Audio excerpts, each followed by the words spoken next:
Now you're actively melting. So therefore, the best thing is to first put in the drink and then put in the ice cube. That avoids the issues. If you already put in the ice, what do? What you can do is you can tilt the cup and you can put it in a way that it's a stream. It's not going to directly fall on the ice and melt the ice. That would be the same for coffee. Then I should pour it in the sushi with water and then actually put the instant coffee or whatever. The question of moiled is discussed regarding coffee as well. It's correct what you're saying, that it is discussed. And that's why some people are makbid to make instant coffee before Shabbos. They make instant coffee before Shabbos. No, they make the essence. They melt it. Oh, the essence. Oh, like the tea. And then they pour hot water into it on Shabbos to avoid this issue of moiled. Okay. But that's not the main approach. The main approach is that it's by coffee. The second it touches water, it melts. It's not like it's slowly doing it. And no matter which way you do it, I put the coffee into, unless it's taster's choice. I don't know what they do. They have rocks in their coffee. No, you ever know? If you don't use hot water, it doesn't melt. The taster's choice coffee turns into a paste. It's a pasty. You ever noticed that? No, I never tried that. I guess it's meant for hot drinks. It's not meant for cold iced coffee. But the other coffees, I mean, what is instant coffee? All instant coffee is basically dehydrated water. It's coffee that's been dehydrated. That's what it is. It's already been made. It's been made. It's been dehydrated. It's in essence water that's been turned into a powder. Like frozen food almost. Liquid. So the second it touches water, it goes back to its water state. Anyways, bottom line is that I agree with you. Some people do apply the same thing and are stringent, but the mainstream approach by that is to be lenient. However, by ice, that clearly is the original case example of discussed in the Talmud and Paiskim, and by there we are certainly stringent, and therefore initially one should not put it into his cup first, but rather put the drink in first and the ice cube later. The bartenders may argue with me, but on Shabbos they have to change their style a little bit.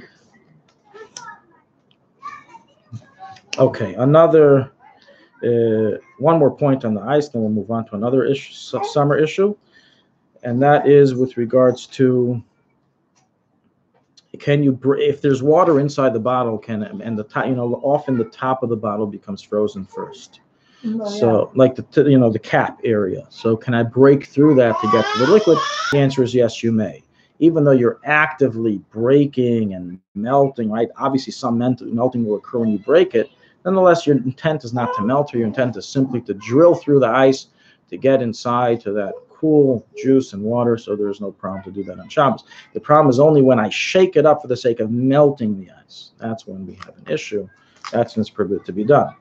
And so another example, let's say, I want to break the ice to get to the water, so I want to bang it on the side of a table, which you may break the table, by the way. Don't try that on a marble table. Yeah, you can break the marble. Ice is, the Al-Tibber writes in Kutei Torah, ice is stronger than iron. i.e. Titanic. No, he doesn't write that. I'm referencing to that, but I'm saying, right, ice, it becomes so strong, right? The more dense an item is, the more cozy the electrons get to each other, the stiffer and more tense they become. And the more frozen ice is, the more dense are the molecules, which makes it be stronger. So you can actually break metal with ice. It sounds crazy. Wow. You can break metal with ice. That's the whole. Anyone who runs a ship knows this. That's the idea of icebergs. That's why icebergs are so dangerous, right? So bottom line is that if you want to break it for the sake of getting to the ice, to the liquid inside, it's not a problem of doing so. But if you're doing it for melting purposes, as I've seen people do on Shabbos, banging it, it's absolutely awesome. You can't. It's an active form of melting. It's not allowed. Okay. An ice cube in a hot drink. As long as it's not a problem of bishul, like it's a kli sheni or kli shlishi, it's not a problem at all. Permitted. So I've seen some people do it with soup. They get served super hot soup, and they don't have patience. We don't have patience anymore. Everything has to be quick. So we put ice cubes in the soup. It cools off, waters it down. You get more soup for your money, as they say. And if it's a kli sheni, which in general the soup bowl is, there's no issue in doing so. I'm causing it to melt. You're causing it to melt, but it's not active melting, and it's melting into another item. We have benefited from both conditions. Okay, the second aspect we're going to discuss is showers. Due to the event of global warming, which I'm not getting into if it's actually occurring or if it's just in the mind, it makes no difference for our discussion. Fact is that people feel hotter, especially in the summer. They get very sweaty, they feel dirty, and the question comes up, can I take a cold shower? You walked from the Tzemach Tzedek shul to your house, and while in the winter you're a bucket of water due to the rain, in the summer you're a bucket of water due to the sweat. So can you take a shower? And the answer, a hot shower is forbidden on Shabbos, even if you were to arrange that no bishul prohibitions were transgressed. You shut off the valve. When you open up your hot water tap, no cold water enters the tank. You took care of everything to arrange no bishul. You don't have an automatic boiler system. Nonetheless, you still can't open it on Shabbos to take a bath because you're not allowed to bathe in hot water on Shabbos. It's very simple. Irrelevant of the cooking issues involved, which are involved today. So that's negated. So what about a cold shower? When just turning on the cold water tap, which in the summer, the good news is usually not so cold. It's more warm, not so cold. So the answer to that is the min adin it's mutter. From the letter of the law, there's no issue with you're not allowed to swim on Shabbos. That's a rabbinical decree. But simply to put cold water on your body is not called swimming. No one swims in a shower. You can't swim in a bathtub unless you're very young, unless you're a 2-year-old, and but otherwise you can't swim in a bathtub. The definition of swimming in halacha is tread. Your feet are off the ground and you're treading. That's a definition of swimming. So obviously that's not an issue in a bathtub or shower. So we're only left with the issue of putting cold water on your body, which is technically, from the letter of the law, permitted to be done. Back in the day, the Chachamim used to take baths in cold water, and before they made a decree of hot water, even in hot water. Rabbi Akiva used to chill in the Chame Tiveria on Shabbos. After the chillin, he would sit in Chame Tiveria, Einik Shabbos, right? Beautiful Einik Shabbos. Very hot. It's interesting how he did it because it reaches over 60 degrees Celsius. Wow. I don't know how they managed that one, but what they have here in Tiveria now, it's mixed. It's not Chame Tiveria. It's not pure Chame Tiveria.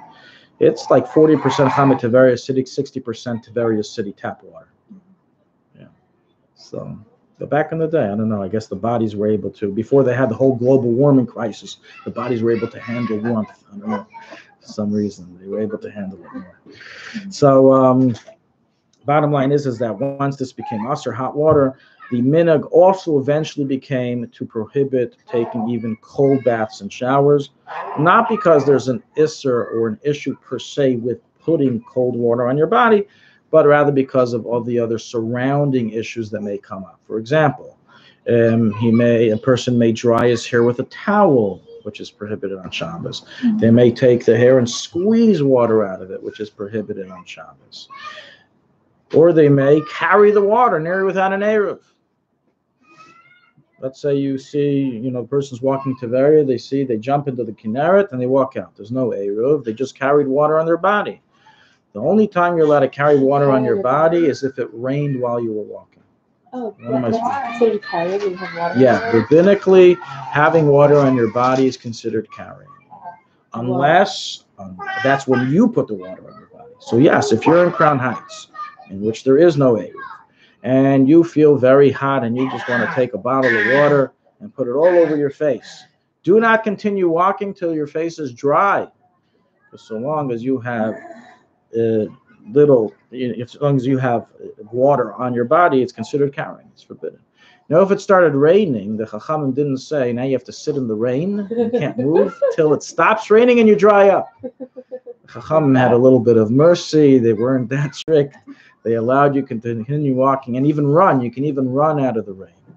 Not a problem. They didn't apply it in such a case, but in a case where you're putting the water on yourself, you have an obligation to dry yourself before walking 4 hours. So this is another issue that people aren't aware of, and people will come to transgress for all these reasons and others. Also, snow. Snow is the same thing. Yeah, you can't carry snow. Of course not. You can walk in it and to get to your shoe, let's say, because people live in different places. All right, so we'll discuss that in the winter. Okay. Winter halachas. No, we do it every year, but we haven't had snow quite a while. Can you use Q-tips on Shabbos? I was from left field. I know, but my husband say, keeps telling showers. me I can, and I heard I could, so I do it. There's no issue with using a Q-tip on Shabbos. The only issue that there would be is that you're dyeing, right, with an E, is the Q-tip tip. Oh, no. But that's like using the bath, using toilet paper. There's obviously no issue with doing so. Good. There's no issue with tikkun kli. There's no issue whatsoever with using a Q-tip on Shabbos. Although Q-tips, if you look in the back, they do write it's not meant for ears. It is for ears. They write in the back it's not meant for ears. But can you use it for your ears on Shabbos? If you ask them, they say no, not even during the week. I'm not asking them, asking a rabbi. From my perspective, I'm telling you, there's no issue in halacha with placing. If I got dirt on my hand, am I allowed to take a napkin and wipe it off? Why not? So I can take a Q-tip and wipe off dirt from my ear. I want to hear the curious Torah. I don't want to have no issue whatsoever. Yeah. It's a misconception. There's no issue whatsoever with using a Q-tip. Thank you. Sorry, that was from left field, but. Okay, well, after the shower, some people use Q-tips. That's specifically when they write not to do it, is after showers. That enters, I don't know. Anyways. Oh, dry. Okay. So bottom line is, but all these different things that can come up. So therefore, the minhag became not to shower on on Shabbos, because of all these side issues that could come up. And we in general, we don't do so. We don't shower at all, or bathe, or enter a pool on Shabbos or Yantif. Stop. We're in a time of need. This is the difference in a minhag and a rabbinical prohibition. Rabbinical prohibition, Judaism doesn't work. That you have to keep religion until it's difficult, and once it's difficult, you have a heter to break it. That's reform and conservative. When it becomes difficult, you get to break anything you want. Judaism is only when it's leisurely, when it's fun. When it's no longer fun, So by rabbinical, we obviously there's nothing to do. Doesn't matter if it's difficult or if it's time of need, unless you're sick. If a person's sick or in pain, the Chum said they're allowed to take a hot bath on Shabbos without transgressing visual prohibition, right? But if you have hot water in the bathtub already, you're allowed to soak in it on Shabbos. Not a problem. Once I had to give someone that heter. I don't remember what the circumstances was, but I told him he had to prepare before Shabbos a hot bath, and he was able to sit in it on Shabbos. He had a medical issue. But outside of that, there's no allowance. So obviously, just because you're dirty, there's no allowance. However, with cold water, which is just a minhag to avoid, by then, we do have the ability in a time of need to be lenient, and practically that's the halacha. In a time of need that someone feels repulsive, disgusting, they're allowed to take a cold shower, making sure to beware, not to squeeze anything from the body here, and not to carry, here in Tzvas is an Erev, so you don't have a problem, but in areas without an Erev, to dry yourself before you enter into that area. Don't a lot of men take, they go to mikvah on Shabbos. My husband does. That's correct, and they as well have to be careful. There's no extra heter for someone who goes to mikvah to break Shabbos. In fact, those who go to mikvah, they have to be more careful of carrying Shabbos because they're making themselves more pure. Right? What about a woman? That's very hard. If your hair is wet. So you just don't squeeze it. Yeah. Well, no, it's only droplets of water.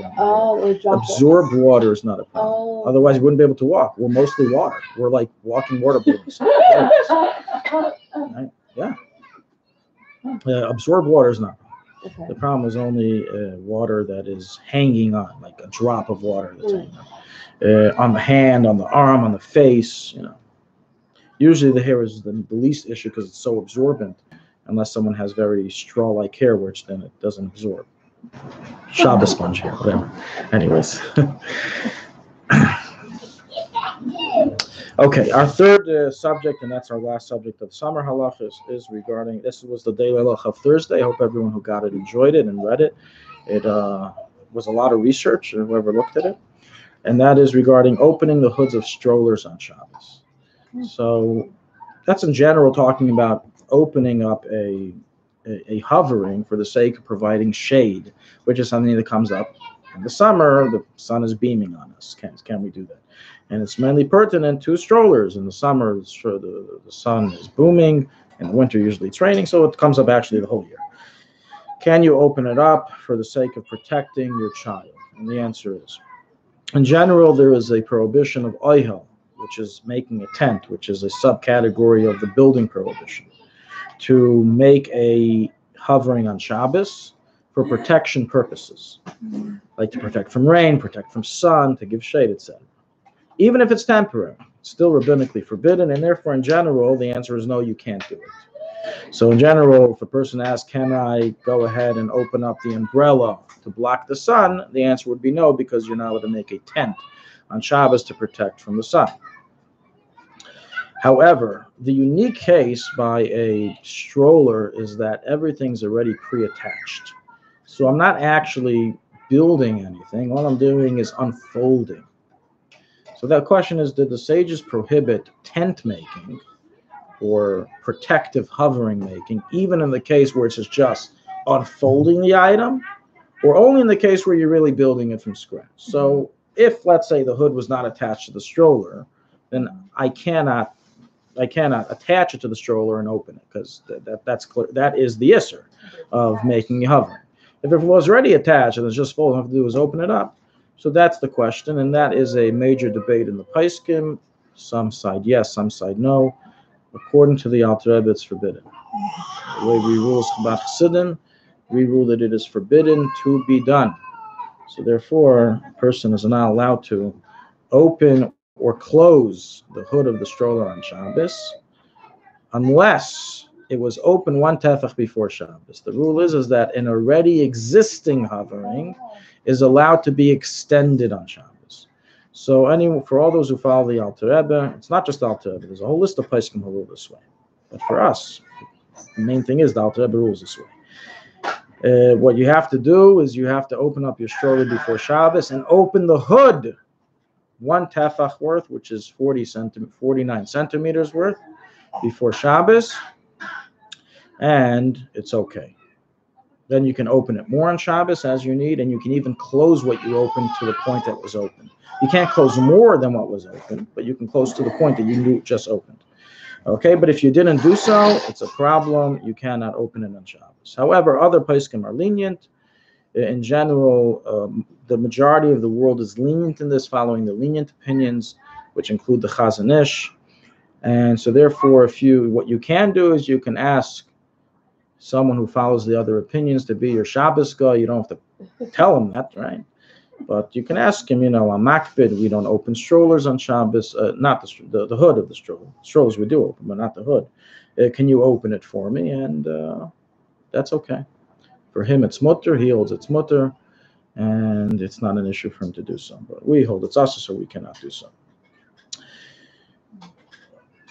One time, an individual was asked to do so, and he said, "I'm makbid. I don't open it because of it's just like you don't open it. I don't open it as well." I said, "Well, do you follow the Chazon Ish in general?" He says, "Yes, I do. The Chazon Ish is matter. The Chazon Ish generally allows it to be opened, and so sometimes people don't know who's on which side of the bowl game, who's on which side of the place game. But in any event, the minhag of the vast minhag of the world is to be lenient, even amongst the Lubavitchers, and that's just because of lack of knowledge. That's not because that's the accepted halacha, because the lack of knowledge of the Alter Rebbe is stringent in this case. It is forbidden to do so. In the event that a person opened it a little bit before Shabbos, as we said, one tefach, 49 centimeters, then you can even add the plastic to it on Shabbos. So let's say it's raining and you want to cover the whole thing. That's not a problem because it's adding to a temporary hovering that was already made before Shabbos. So the best thing is it should all be part of our pre-Shabbos preparations to avoid these issues from happening. Another case of debate. You're sitting outside on your porch and you have a table with a sun umbrella. Can you open it on Shabbos? It's the same exact debate. Do we hold there's an issue of making a tent when it's just unfolding it? Or do we hold there is no issue? It's the same debate. According to the Alter Rebbe, here too it's forbidden. So if you're having a conversation with a Litvisher friend, you tell them, listen, if you're really hot, you can technically open it if you want. I can't open it, but you can open it if you want. But I see that when you do that, they generally try to be more machmir. No one wants to look like they're your Shabbos guy, that they're the ones being ruined. Okay, in any event, but that's how they follow. It's okay. A tefach, my understanding of tefach is like a handless, isn't it? I'm sorry. Yeah, you're right. It's not 49 centimeters. It's a mistake. Yes, it's 8 centimeters. No. It's 8 centimeters. Thank you. 8 centimeters. I misstated What that. does that look like? It's 8 centimeters. Not a lot. It's not a lot of space. Not this much. Again, for the record, I misstated 49. It's meant to be 8. 49 is an amma. 49 centimeters is an amma. So I misstated an amma instead of a tefach. A tefach is 8 centimeters. According to us, according to the Chazon Ish, a tefach is 10 centimeters, but once again, he allows opening it up on Shabbos B'chlal, so it's not a problem. Okay, that's we're done with our Shabbos halachas. We're going to move on. We're going to move back to Halichas Bas Yisrael.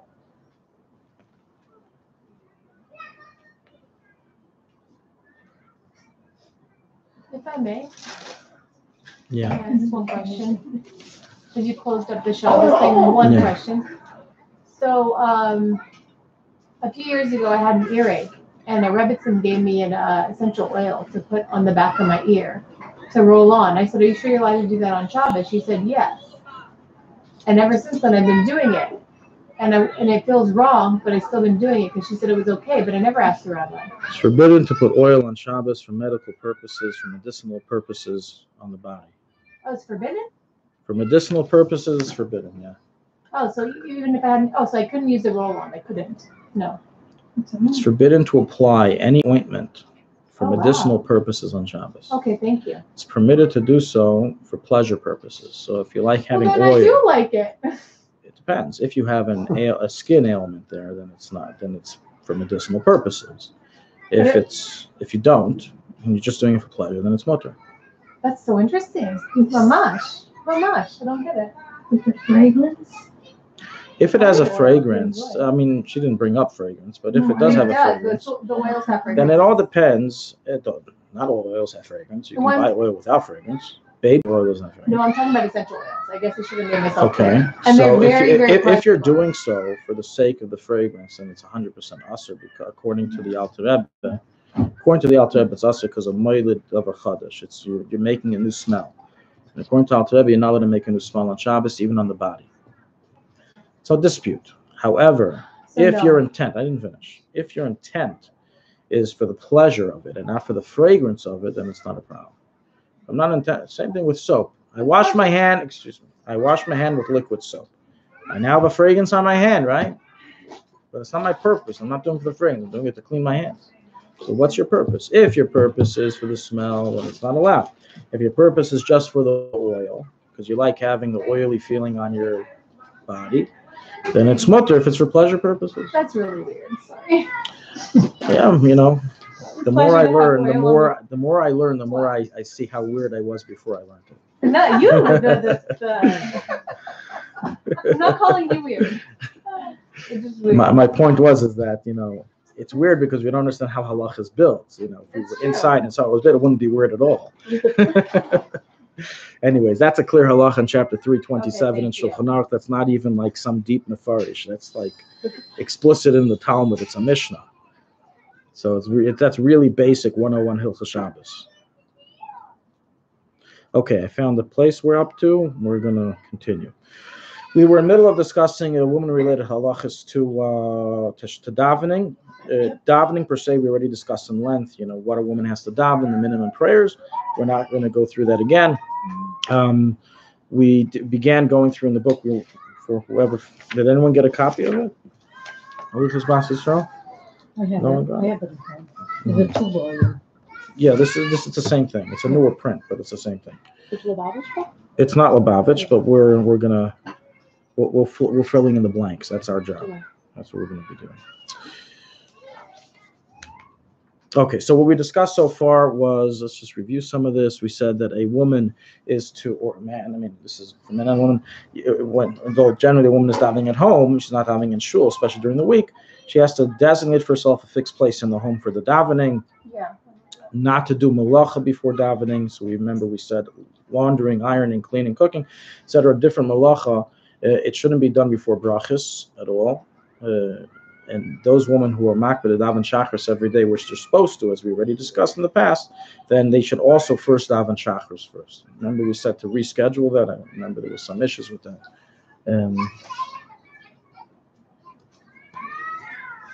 So we have to schedule to try to get the davening in as early as possible, so we can then be free to go ahead and do laundry, or do whatever malacha we want to do. Because officially, according to halacha, it's forbidden to do malacha before davening, and officially, according to halacha, women are chayiv and shachris, meaning shachris and esrei. So until you do that. Furthermore, we already discussed how women are also bound by zman tefillah just like men. So therefore, it just makes everything halachically fit in when you daven early instead of late.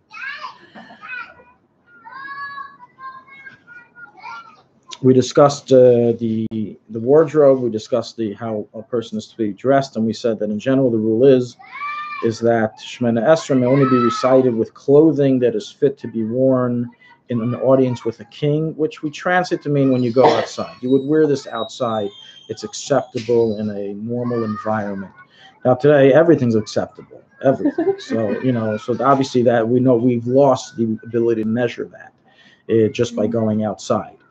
So we have to more measure it. Would you show up that way to a wedding? Would you show up that way to a special event? It doesn't mean you have to wear your Shabbos clothing for Shabbos. That's not the point. The point is that it's a dignified way of dress. So we said, can you daven in pajamas? There's no issur against pajamas. Some people have very nice pajamas. The problem is that would you go outside with your pajamas? Would you walk outside? He said, acceptable. So if it's a nice Shabbos robe, we said it's okay. You would go outside with it. But if it's not, then that's when a person should get dressed to daven before the king. We discussed the same thing regarding wearing slippers versus shoes. If you remember, we discussed this already in the previous class. Okay, well, we went into, and this is where we stopped. We got into the halachas of. We discussed eating and drinking. That we already discussed. We were into the halachas of feces, or urine, or diapers, and erva, davening in face of these things. So we were in the middle of this. We're going to review it again from the beginning.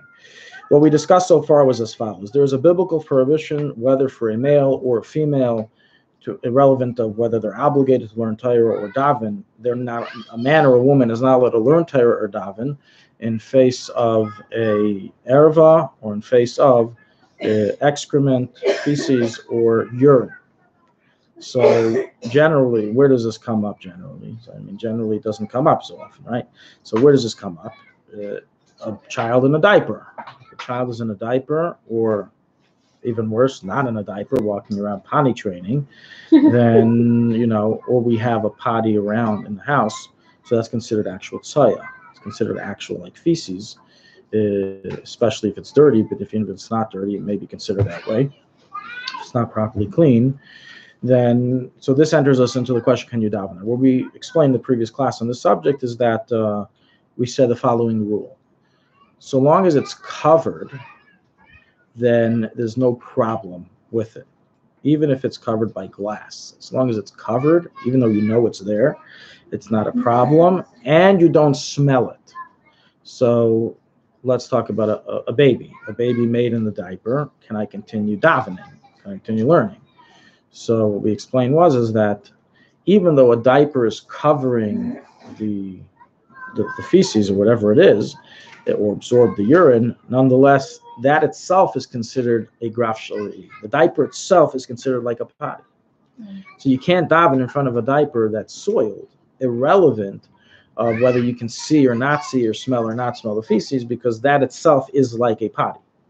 It's like davening in a bathroom while in vision of a toilet. You cannot do it. You're not allowed to. So if the child is walking around without pants, without skirt, without anything that's covering the diaper, and you know that he made, then even if you, Baruch Hashem, have special smell sensitivities, that meaning you're not sensitive, you don't smell anything, it makes no difference, you can't daven while you see it. While it's still clean, then it's clean. It's like a clean diaper from the bag. You're allowed to daven in front of a bag of Huggies, so no problem. The issue is only if it's soiled. But once you know it's soiled, then it's a problem even if you don't smell. So what's the answer? If he puts on a pair of pants, or she puts on a pair of pants, covers the diaper, You fulfilled all the conditions. You no longer see the grafshur, you no longer see the diaper, and you don't smell. But if you do smell it, you have to distance yourself till you no longer smell it. And the general problem is that this is not a smell that stays static, but it's a walking smell. A child that's wearing a soiled diaper, he goes after his mother. So where his mother goes, he goes to. So the only way to get rid of it is to change the child, and practically that's what has to be done. Even if you're in the middle of Shemoneh Esrei and you suddenly smelled it, and your child is not taking the sign language of you telling him stay 10 feet away, or grandchild, so you have no choice. It's forbidden to continue to daven. It's forbidden. You have to stop in middle, your anus, quickly go ahead and change the baby, get rid of the smell, and go back to Shemoneh Esrei. Now, if you take too long, enough time that you could have finished the entire Shemoneh Esrei within that time, then it's possible that you have to repeat Shemoneh Esrei from the beginning. This is an issue. Ideally, we want you to go back to where you stopped in the middle. Do you walk out of it, or do you just go out of it? But if you need to walk, you walk. No, don't like, talk. do you like to do step back and Yeah, forth? you can do steps. Take 3 steps back. Tell God. Don't tell him in your mind. Tell him it's a situation came up. I'm sorry. And let's remember we discussed in our previous class on this that it's only if the child is of an age that he can eat grains. Right? If he doesn't eat grains yet, he's only nursing. Then his stool is not real stool. It's not halachic stool. It's not bad smelling. So it's not a problem. Okay. It's only if the child is, older, eating actual zionist grains and stuff like that. So, related question would be, can you change a baby's diaper in a room that has flooring? Okay, good question. And the answer is that it's, bottom line is that we have a number of sources recorded, including in the Alter Rebbe, that it's forbidden for children to be naked in front of Svarim, unless the Svarim are 10 tefach high. So let's say the Svarim are on the table. This table is, may not be 10 tefach. Let's say it is, for argument's sake, 80 centimeters, then it's okay. But if the sefer is on the couch, somewhere else, you're not allowed to have a child's erva revealed in front of a sefer. So that's a problem. Okay, is there an age, like under 3 months you can, or? No, even a day old. Even a day old, okay. Yeah. So if you're changing a baby, people have to be aware. When you're changing a child, it should be changed in an area. If the child's, let's say you have a changing table that's more, usually they make it much more than 80 centimeters. It's like 150 centimeters high. So, it's like by your shoulders length or whatever, by your chest, easy to change. So that avoids the issue because the child's in a different domain. The child's at 10 tefach high. But if you're changing in an area that's lower and the svarim are also lower, a regular table is more than 10 tefach high, so you avoid the issue. But let's say you have svarim on a chair, it would be a problem. What if somebody passes gas? I know this is like really gross, No, it's an important question. We're human. Yeah, exactly. So it what if happens. somebody passes gas? So regarding that, the halacha is that it's forbidden to daven until the smell dissipates. So you stop in the You have middle? to stop, absolutely. Stop. Can you continue after the dissipates? Yeah. Once the smell is gone, Can the you smell is open a gone. window up and then? In the middle of davening, wait for it to dissipate. What's the heter of Okay. walking? If you're right next to a window. No, I'm right next to a window. Baruch Hashem, Okay, right if you're now. right next to a window, It's like right next to a window. But if to walk to a window, it's going to dissipate. It usually doesn't take that long for it to go away. It's not such a big deal. Okay. But You in should general, there's a difference between learning Torah and davening regarding flatulence. Where davening is forbidden completely. Learning Torah, it's only forbidden to the perpetrator. People in the vicinity are allowed to continue learning Torah. It's not an issue. Which also, it's important to know, which means is that sometimes it's embarrassing. You don't have to, if you're in the middle of a speech, you don't have to suddenly stop and everyone has to start looking what's going on.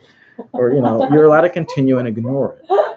Because there's no issue of learning Torah in the face of flatulence. It's only unless the person who dealt it, he's not allowed to learn. Should they wash their hands in Megabosser? No, nothing has to be done. No, it's not the same thing. It's not the same thing as using the restroom. Okay. Make sure. It's good to know.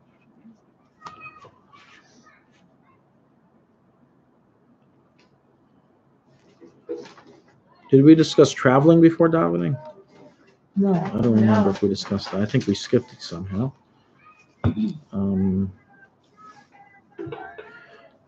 Okay, there's a few more things I want to get back to this, but I see here we have traveling we didn't do. Okay, bottom line is that it's quite simple. It's forbidden to travel before davening. So we don't travel places till we daven, unless you're traveling for the sake of davening. Say I'm traveling to the kaisel because I want to daven there. So my purpose of traveling is to the kaisel. I'm traveling to the minyan, to the shul, right? That obviously that's not the case we're referring to. Say, well, I don't go to shul for minyan because I know I'm traveling for davening. I'm very machmir. Obviously that's not the intent. Intent here is that a person has to daven before he goes. If you're traveling somewhere, you should try to always daven before you travel. This is for men and women. There's no difference in this. This question comes up with people who travel to work and they don't have a minyan to daven by, and the question is either daven at work at a later time or daven early before you travel. So in general, we say daven before you travel. Even without a minyan? If you have a minyan at work, so we can say, well, the traveling is like for the sake of the minyan, so it's okay. But if you don't have a minyan in either place, which often happens, that you have people, they start work at 6 o'clock in the morning, 5:30. Anyone who works in ashgacha or works in the food industry, they start very early. They start 4:30, 5 o'clock already. The workday's begun. Wow. So you gotta, anyone. This is a huge population who works in this industry.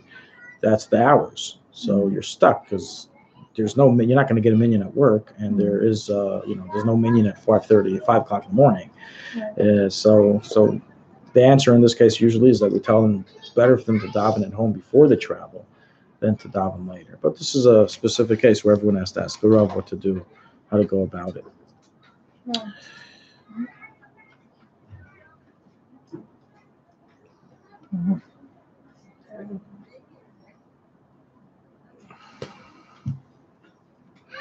Once we're on the subject regarding a child soiling the diaper, so we all love, Baruch Hashem, as Jewish mothers and fathers, to train our children to say brachas, to answer amen, and it's a beautiful thing, right? The Gemara says, the Rishonim bring, Alter brings Shulchan Aruch, that when the child answers amen, he has a chelik in Olam, starting from the point that he answers amen. So it's a very holy thing. However, when the child has a soiled diaper, they are not allowed to say Torah or daven, and we can't be an instigator for them to do so.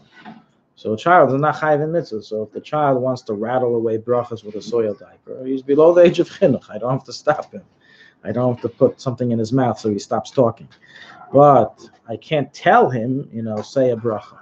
So all those who want to train, who Baruch Hashem train their children, even of a young age, to say blessings or answer amen, the child cannot have a soiled diaper. Unless it's just urine. Urine that's absorbed is not a problem, but if it's excrement, feces, that is a problem. We already discussed based on this. I'll re-mention it because of the importance that when you bring a child to shul, we discussed in length what type of children should be brought to shul and what type should not. Obviously, an additional issue that must be foresight that a person must have is if the child is going to soil himself, you're entering everyone in the shul into a big problem because they're not allowed to continue learning. Whoever can smell it, they're not allowed to learn, or they're not allowed to daven while they smell it. So these are added reasons why children of that age should not be brought to shul to stay in shul. They should come to shul as a tourist, to visit, say hello, get candy, kiss the Torah, and then go to the playground. They learn that a shul is a holy place. You come when you're ready. Already discussed what the Shla writes. Those who teach children at a young age that a shul is a playground, it sticks with them ad ki yazkin yaskermen, or they stick with that attitude even when they're older. They don't leave the playground attitude in the shul, meaning that the shul becomes a playground, an adult playground. Okay, Erva. So I think this. I don't think we discussed this properly. The second issue. Yeah, okay, so this is what we're going to discuss now. We did touch a little bit upon it. We said that the second thing that it's biblically forbidden to daven or learn in face of is erva. We said biblically erva just means the actual private area, which is usually not really relevant unless it's a child. And we said that by a child, it's permitted minadin to see the private area till age 9 for a boy, until age 3 for a girl, and still be allowed to continue davening and learning. It's not considered Erev until those ages. So if the child is, let's say, potty training, running without a diaper, then so long as they're below age 3 for a girl, 9 for a boy, it's not an impediment to prohibit davening or learning in the presence of that. Nonetheless, the chatchila, the best thing is for them to be covered. Minadin, it's mutter. There is no isser of a woman to daven or learn in face of a man that's not modestly dressed, unless it's the Arva area, which we already said before, starting from H9. But other than that, there is no isser of that. However, the opposite from a man to a woman, that there is, right? This, I believe, we went through all the areas that a woman is required to cover according to laws of tznius in public. Those areas, a man is not allowed to learn in its presence if they are or daven in its presence if they are uncovered. So, for example, we have the elbows. So the elbows have to be up until the elbows. That has to be covered. We have the knees have to be covered. We discussed in previous class last year on tznius if the legs have to be covered. We brought a debate, and that the Alter Rebbe is machmir. So if the legs are uncovered, a man can't daven or learn while he sees that. A married woman has to have her hair covered. If she has strands of hair that are being shown, a man cannot daven or learn while he sees that, and so on and so forth. So because of this, this is a joint halacha. This is a halacha on the man not to daven and learn when that happens. And this is a halacha on the woman not to place a stumbling block in front of the man. And even women who are, Baruch Shem tznius, they go outside, everything's fine. Sometimes in the house, we become more lax with this just because it's the house. It's just family. It's my son, it's my husband, it's whoever it is. It's just my husband, right? What's tznius? Husband. It's my husband. Nonetheless, you're right. The laws of tznius don't apply towards your husband during pure times, but the laws of davening and learning do apply. So if you're learning together Tanya, and one of these areas is not properly covered, or we're learning anything together, it's a problem. He's not allowed to learn with you. He's not allowed to learn Torah while he sees it. Now, if he learns with you with his back towards you, you're learning back to back. He doesn't see you, you don't see him. All right, everything's fine. But if it's within vision, it's a problem. This is an additional issue of men giving shiurim to women. You give a shiur to a woman class. So if everyone's tznius, there's no question. Everything's covered.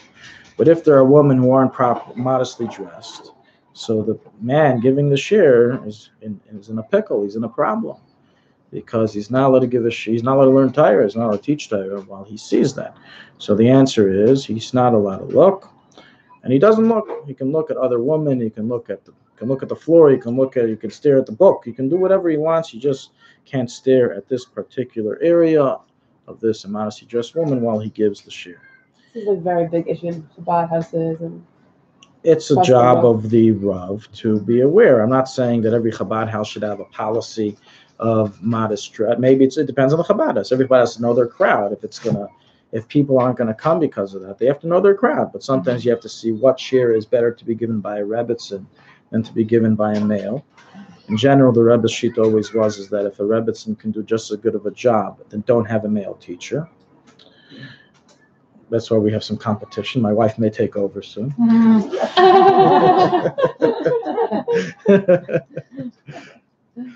I tried to teach her a little less than I know in order so I don't enter the problem, so I can continue the class.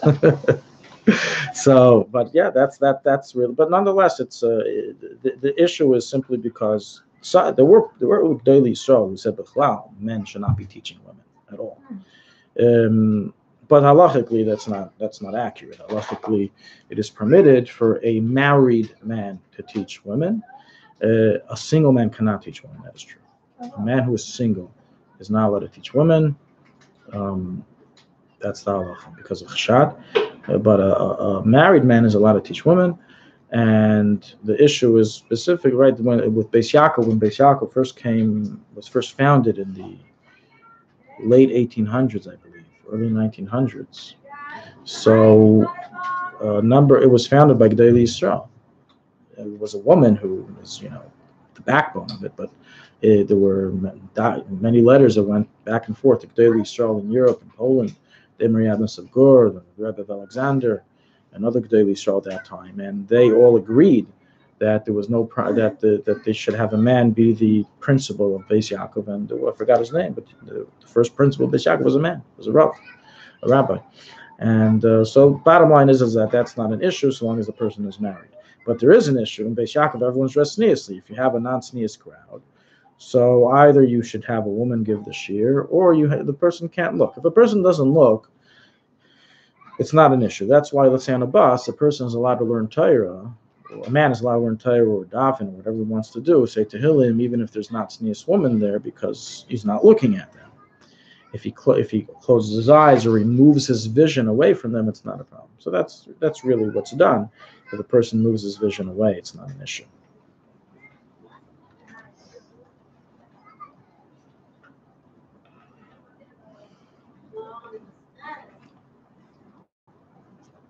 From what age does this start by a girl? So this is a debate. We discussed this last class, a debate between Chazon Ish and other Poskim. The majority of Poskim, including the Mishnah Berurah and the Rebbe, rule that it's from age 3 for a girl. So starting from age 3 for a girl, it's already a problem. So even a sister, there's no extra heter in family. So let's say even a sister who just reached 3 years old in a day, Baruch Hashem, she has her birthday, her, the significant of an upshurnish for a girl, 3 years old. Now she has to start keeping tznius, but there's also halacha now for the men of the family, including the father. Sounds strange, but that's the halacha. That even a father is not allowed to learn in daven if he sees his 3-year-old daughter, it's not tzniusly dressed. Same thing as a sister, the same thing as a daughter, the same thing as a mother. In all these cases, relatives as well have to be careful in these matters. So even if someone, let's say, is not careful to cover their hair in the house, most women, even those who wear sheitel outside, wear a tichel in the house. And not always, right? We know one of the whole reasons of not wearing a tichel outside is because it doesn't properly cover the hair. Strands come out, strands are seen. So if there are other men in the house, she has to make sure that the tichel fully covers her hair. As even if this man is her husband or her son, in which we can say there's no isser of, say, a peru of having uncovered hair in front of these relatives, they're not allowed to learn in daven in its vision. And certainly if it's relatives that there is a prohibition, like a son-in-law or a brother-in-law or a cousin, there's no heter whatsoever for them to see a married woman's hair. So in these cases, certainly it's a problem. It's forbidden for them to see it even outside of davening and learning, and certainly not during davening and learning. So in such a case, this is saying Kiddush, and there's a married woman there whose hair isn't properly covered. It may be his wife, it may be his mother, it may be his sister, maybe his daughter. So once again, look in your Kiddush cup. So minhag, you say Kiddush, you're supposed to look in the Kiddush cup, right? So continue, just keep looking until you're done. Once you're done, there's no issue anymore. You didn't say Kiddush in its view. I heard that the 4 walls of your home can't even see a strand of hair. Yeah, according to the Zayar, correct. Yeah, it's true. So really, you should never have it open. Yeah, but that doesn't mean always wear a shade, though. No, you can wear, of course. You can wear But it means that when you can a woman sing while the husband or any man that's in the house is learning or davening? No. So there is a prohibition for a man to learn and daven, just like we said he can't see the Ereva areas, right above the elbow, above the knees, even by his wife. He's also not allowed to hear the singing voice of a woman. If she's just talking, it's not a problem. Even if she talks a language, it sounds like a song, a very songy language. It's not a problem.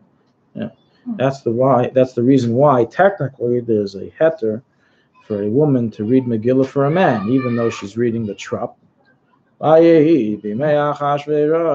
but it's a language. It's not a song. She's not singing a song, right? Let's put it this way. I don't think it would be a best hit on the top 10 songs if someone read the Megillah. I mean, people listen to Kriya Satire to learn the Trup, but no one listens to it as a song, to enjoy it as a song. So it's not a song. But if it's actual singing, then it's, let's say a lullaby or whatever it is, it is. Or even he's singing right. Yitzchak davening in one corner, Sarah Rivka was davening in another corner, and Rivka's singing her davening. Yitzchak has to tell her, I'm sorry, if you daven and singing, I can't daven at all. So why don't you sing quietly, or you can sing in a different room, right?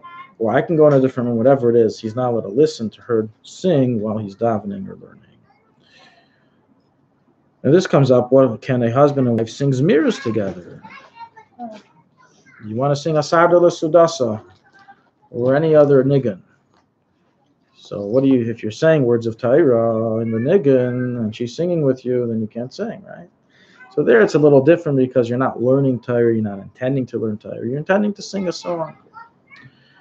Just like it's mutter min adin to sing these songs before Birchas HaTorah because it's not considered really learning Torah. So too, even if the wife is singing with you, it's not a problem.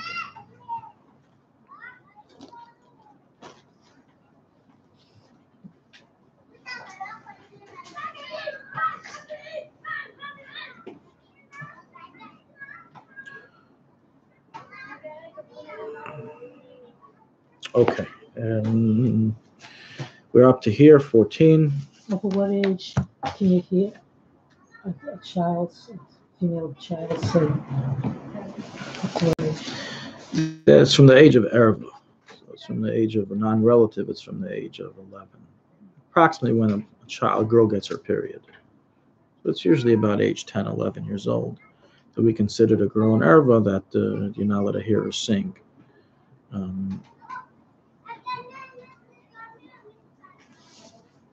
That's generally the rule.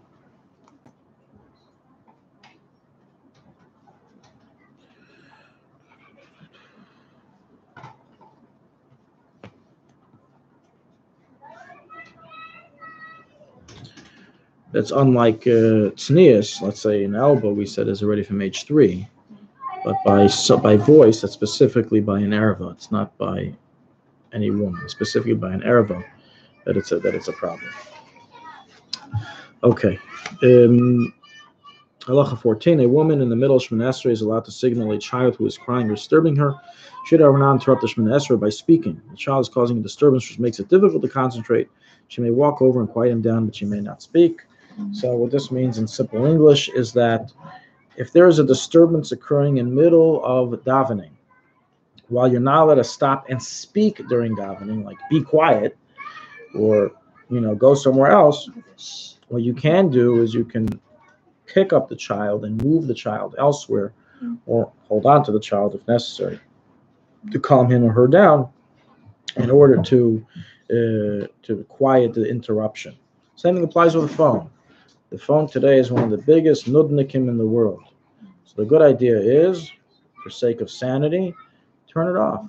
When you go to daven to Hashem, turn it off. You go to dinner, turn it off. You go to sleep, turn it off. What are you, a slave? Yeah, everyone can get a hold of you at any moment of the day. Well, So can you if it happened, one second, if it did happen, you didn't turn it off. You're still a slave to your phone. Everyone can get a hold of you and call you whenever they want. So you're middle of davening Shemoneh Esrei and your phone rings. What do you do?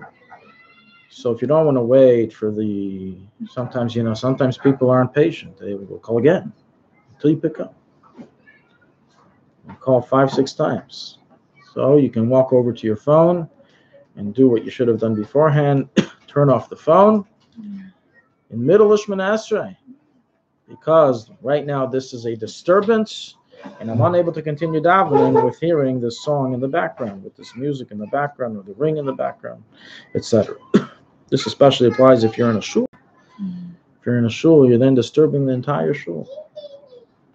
Sometimes you have people who bring their babies to shul because of whatever reason, and the baby starts crying. There's especially a tzahara to make the babies cry during Shemoneh Esrei. I don't know what it is. They quiet the whole davening. Comes Shemoneh Esrei, all of a sudden you hear the whole world collapsed on them. They start screaming, crying. I don't know. It's something in the air that they get started with Shemoneh Esrei. So what do you do in that case? So first of all, number one, what do you bring a child of that age to shul for? We already discussed that in the past. But in the event that was done, was done. Even if you're in the middle of Shemoneh Esrei, you have a responsibility to get up, take that child, and take him out of shul. And when you're ready, go back to Shemana Esrei. Where you left off? Where you left Where you off? left off, yes. Oh, wow.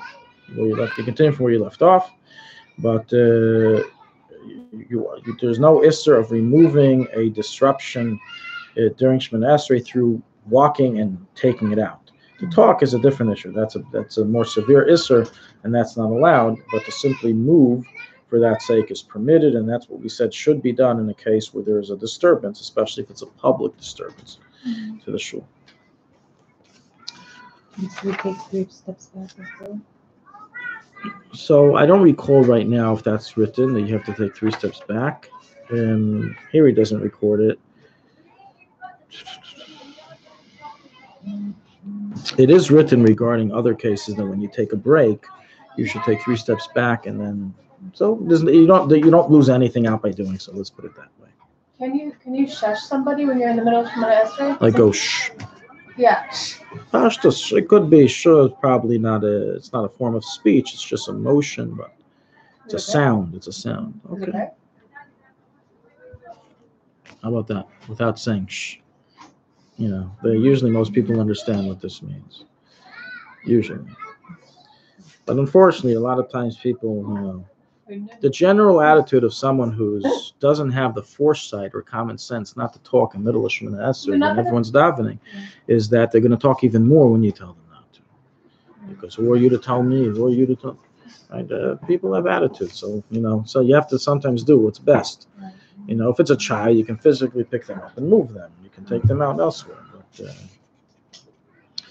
okay. In the next part of this book, it goes through morning blessings, which is something we already spent a long time on. We went through this all already, so we're going to be skipping it. Birchas HaShachar, Birchas HaTorah, we reviewed all this. We went through Karbanos and Sukkah de Zimra. We discussed what's an obligation, what's not. Should we review it? You want us to review it? Continue, weiter? Weiter. Good. Shema and its brachas, we went through that.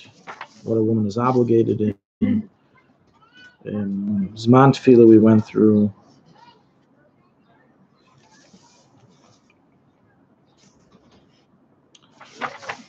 And that we went through Mincha, we went through Ma'ariv. Tashlumin, okay, this we didn't do. Tashlumin means as follows. If you've missed a prayer, can you make up the prayer?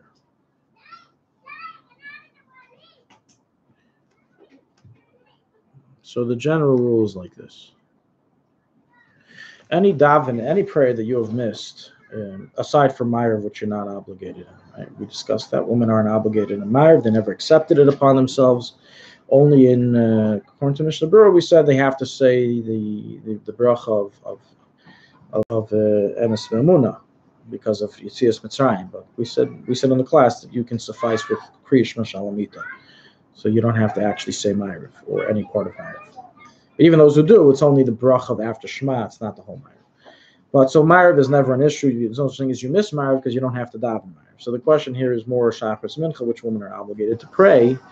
What's the halacha if you miss Shachar Shemana Esrei, Mincha Shemana Esrei? So there the halacha is that you have to daven tashlumin. The laws of tashlumin are as follows. It's a make-up prayer. A prayer is like a present. That's what it is. It's instead of the karbanos.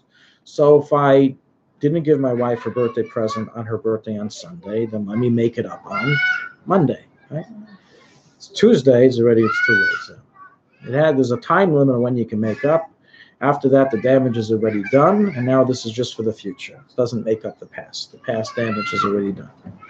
So how long do we have to make up the past damage? And that is till the next prayer. You have one prayer to do it. So let's say a person missed Shachris. It's already past Chatzais, so they can daven Mincha twice. Person missed Mincha, even though you don't generally daven Ma'ariv, but you want to make up Mincha, so then you would daven Shemana Esrei of Ma'ariv twice. So that's why a woman should never miss Mincha, because then you have to make up Ma'ariv twice. You have to pay double, right? Because you can't do Tashlum, and the way Tashlum works is that it's secondary to the next prayer. So you have to do the next prayer in order to make something secondary to it. So you would have to daven Ma'ariv, and after Ma'ariv you would daven Shemona Esrei again to make up Mincha. That's the way it's done. And so that's the general rule. If, however, let's say you missed Shachris and you only remembered by Ma'ariv time, it's gone. You missed Mincha, you only remember by Shachris time, it's gone. You can only make it up at the very next prayer. You can make up a missed prayer.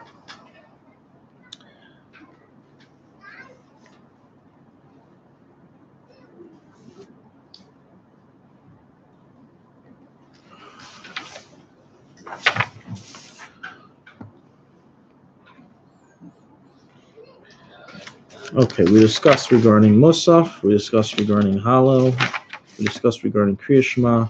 We're now up to Nusach HaTfilah.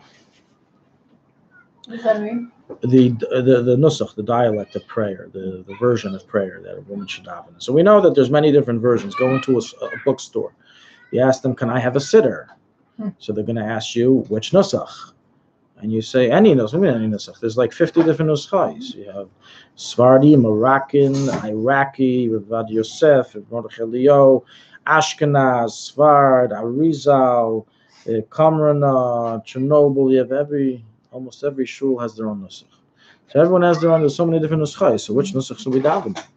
So obviously the way it usually works is that whatever your family Nusach is, that's the Nusach you daven. Right? So if your parents are Ashkenaz, you daven Nusach Ashkenaz. If your parents are the Hasidic, so they daven Nusach Sephardi. The Babi, you daven Nusach Arizal. Sephardi, then you daven the Nusach of Sfard, of whatever Sephardi community you're affiliated with, and so on and so forth. So that's not really an issue. What we want to discuss here is something particular to women, which is you got married. Now what do you do?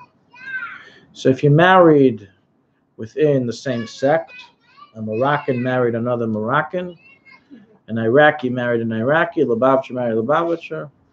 So in ve'ageven bin ve'agefen, everyone's on the same page and everything. There's no changes. Everyone's together. Great. But if a Sephardi marries an Ashkenazi, or an Ashkenazi marries a Sephardi, what do? Sometimes we hold very strongly, and we're very emotionally attached to our nusach. This is how I daven my whole life. I daven nusach Ashkenaz. I'm going to switch to nusach Sfard. The answer. We learn from the halacha in the Torah regarding a bas kohen, the law in this as well. The halacha states, a woman who is the daughter of a kohen, which makes her a kohenes. So even though she cannot pray, she cannot work in the temple, she's not a kohen in terms of doing temple services, she is able to eat truma, which is only allowed by a kohen. There's certain allowances based on she's part of the household of a kohen that's permitted. So let's say it's in the times of the Beis Hamikdash that we all give truma, unlike today that we just destroy it. We give it to the kohanim, and they're getting all this food every single day, all this delicious food. Don't forget also they're getting different kachim kalim meats. So her house is filled with kedusha dika meats and birds and vegetables and wine, living it up, as they say. Now she got married to a nice, beautiful chassan who's a Levi or who's a Yisrael. What does she do? Can she continue enjoying all of her truma foods that are in her house or not? No. The halacha is that once she's married, she enters into her husband's house. Biblically, she now becomes like a Yisrael, and she's forbidden from eating truma or anything else that's only permitted to a kohen or a kohen's family, i.e. kohenes. So we see from here that once you marry, you take upon yourself the custom of the husband. So too in the opposite case. If the husband is a kohen and she's a Yisrael, she's never tasted kachim meat in her life, and now she marries this kohen, she can now partake in truma, in meiserishin, in karbanis. She's part of her house, so she has now become like a kohenes. So we see it goes both ways, and therefore that's the source brought in Poskim that when a woman marries out of her sect, she has to take upon herself the customs of that sect of her husband. So that's one of the ways of how you can convert to Sephardiism or Ashkenazism. If you marry out, you're officially now part of that. You officially change, and you stick with that unless in the event of a divorce or in the event of a death in which the woman becomes a widow or a divorcee. And then we say if she doesn't have any children from her marriage, she goes back to her father's customs.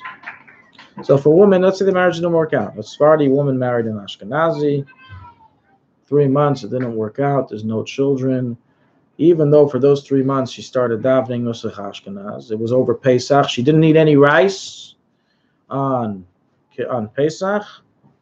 Next Pesach, if she's not married again, or if she's married to a Sephardi, she can continue eating rice because it's not a permanent change.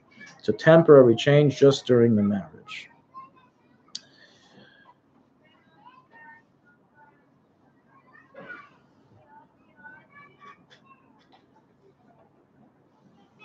This idea of changing the nuschos upon getting married also works the opposite way, that a person is not allowed to change their nusach unless it's that event. Person's nusach of his family, of his parents, that's a nusach that they have to keep. So let's say a Sephardi says, I think the Ashkenazi prayer is quicker. It's not, but let's just say, I think it's faster. I want to start davening Nusach Ashkenazi. Tell me you're not allowed to. Because a person's not allowed to change his nusach. But can I ask a question? For example, my family's Sephardi on all sides, Moroccan, Turkish, Tunisian, right? But they were very spiritual, but they didn't keep Shabbos, so I became a Baal Tshuva with Chabad. Right. So the only nusach you're allowed to change to is Nusach Harizal. And the reason is as follows. It's explained in the Paiskim, based on Kabbalah, that the 13 tribes each of the 13 tribes each had their own davening nusach. So when Mashiach comes and we each know what our tribe is going to be, we're going to need new siddurim printed. Siddur Nusach Yehuda, Siddur Nusach Levi, Siddur Nusach Ruvain, Siddur Nusach Binyamin. Every tribe has their own nusach. That's the gate to reach God, is through your nusach. That's where you can't change it. Mm-hmm. Today, we don't know what tribes you belong to, but we assume that God set you up with the nusach that you belong to. That's why you can't change from as far as now. The only exception is Nusach Harizal. Why? Because the Arizal created a nusach that's called every man's land, meaning that's the gate that if you don't know which country you belong to, this is the safe haven for everyone. Mm-hmm. For example, if someone who's from Shevet Yehuda says, I want to try out some Levi davening, Shevet Levi davening. I'm going to grab a Levi sitter and daven today from Nusach Shevet Levi.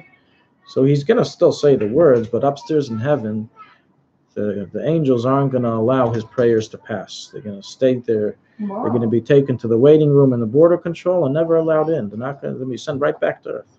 Wow. Not going to be allowed in. There's no entrance. In order to enter, you got to go through your passport of your Shevet. However, then we have what's called a diplomat's passport that you can use to go through any channel, any airport. That's the Arizal's nusach. The Arizal created a nusach that would be able to get in through any Shevet. Wow. So this is why it's mutter, and the Paiskim write, it's mutter to switch from Sephardi, Ashkenazi to Nusach Arizal, and there's no Isser in doing so. But not from Arizal to the opposite. Because once you've adapted the general nusach that's valid for everyone, now you can't go back to a nusach that may not be your shevet and therefore would not be valid. So that's the basis of the heter, and that's the basis of how the Chassidic movement had the halachic right to switch to nusach Sfard, to nusach Arizal. Let's think about this. The entire Ashkenaz until 1750 is all davening nusach Ashkenaz. Comes along a group and starts changing the dialect of davening. You can understand this was one of the major reasons of controversy. This is what caused some of the major animosity towards the Chassidim. I mean, just imagine in your shul if someone came up with a new nusach of davening. We would get very upset. What are you doing? You can't just come along and change. Even though the Sephardim kept that nusach, but still, this is our nusach. This is nusach of Ashkenaz. You can't just come along and change it. Now, so they weren't aware, or they didn't emphasize the idea that to this type of nusach of Arizal, there's no isser to change to, and that's why the Chassidim, the Baal Shem Tov, the Alter Rebbe, the Maggid, created this nusach of nusach Arizal, which is allowed. But nonetheless, even so, it created all this controversy because it was changing from the ways of our fathers. It was they took it as an affront to the Ashkenazi tradition. What do you do when you're in a shul that's davening a different nusach? So the good news is that you can still continue davening your nusach. There's no problem here called leisiskai to do. In general, we say never change from the custom of the community, because it causes fights. This whole idea of liberalism, just accept everyone the way they are, and just because you do one thing one way, you have to accept the way someone does another way. That's not the perspective of Judaism. The thing of Judaism is, if you come to a city, or come to a country, and they have certain customs of the way they do things, then you got to adapt to it. You can't just come along and say, well, with a free world, I can do whatever I want. That you say in your bedroom. Don't say that when you're going in other people's areas.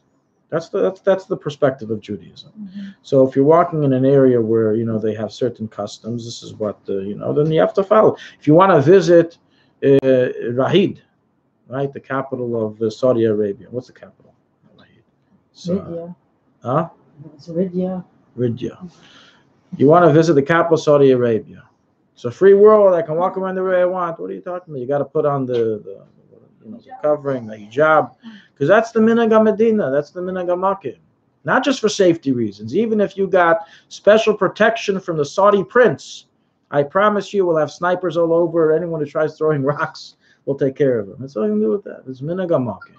You have to respect minhag Makkah. So that's a general rule called leisiskai to do, that a person is not allowed to go do things that are against the community norm. So maybe we should apply the same thing to the nusach of davening. The answer is we don't. Regarding the nusach of davening, what you're doing in private, the siddur I'm holding in my hand and reading from is none of anybody's business. It's something I'm doing in private, and therefore it does not have an instrument to do. However, when it comes to answering kedusha, you got to answer like their nusach. So if they say nakdishah, you say nakdishah. If they say kesser, you say kesser. If they say nekadesh, nusach ashkenaz, you say like them. In an area that's public, answered in unison, then you have to answer like the public, in order not to change from that. So it shouldn't be leisiskai to do and cause a fight. I thought that in this part in the repetition, that's why when Ashkenazi say can you hear what's on, and we say amen, you could say amen, but just very quietly, so no one That hears could you. be, yeah, that could be. I didn't look into that. I believe you are correct. I mean, that's what I myself do as well. I don't recall looking into that specifically. That's more discussed regarding kedusha. How do you answer kedusha? And that is a tshuva of Ramesha, that he says that there is an isser leisiskai to do to change from the nusach of kedusha when you're saying it aloud. Also by a chazan, let's say someone's davening as chazan in a shul with a different nusach, so we say your private shemon esrei you can daven your nusach, but the public shemon esrei, the chazar shatz, you have to daven the nusach of the congregation. Okay, we will emerge and continue next week. Thank you very much.